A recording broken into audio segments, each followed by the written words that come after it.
وہ محمود آباد جو قادیانی آبادی کے حوالے سے مشہور و معروف ہے، اسی کے محلے کے اندر سے یہ قرآن مجید جو آپ اس وقت اسکرین پہ دیکھ رہے ہیں، اس حالت میں ہمیں ملے ہیں. اور نہ صرف یہ پورا بیگ اس سے بھرا ہوا ہے. حکومت وقت فوری مقدمے کا اندراج کرے اور بھرپور کارروائی کا فوری آغاز کرے. اور اگر جیلم انتظامیہ قرآن مجید کی حفاظت کرنے میں اور ذمہ داران کے خلاف قانونی کارروائی کرنے میں ناکام رہتی ہے تو پھر انشاءاللہ 5 اپریل بعد از نماز جمعہ جی ٹی روڈ جادہ میں ایک بھرپور احتجاجی دھرنا دیا جائے گا، اور ہم یہ قرآن مجید اپنے ہاتھوں میں لے کے جائیں گے. اور پھر جب میدان لگے گا تو پھر ہم آپ کو بتائیں گے کہ قرآن مجید کی حفاظت کس طرح کی جاتی ہے.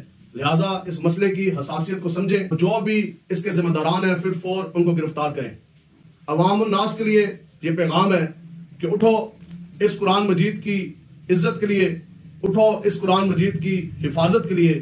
ہم سب کچھ تو برداشت کر سکتے ہیں، لیکن اس قرآن مجید کی بے حرمتی، دین کے اوپر حملہ کسی صورت برداشت نہ کیا جائے گا.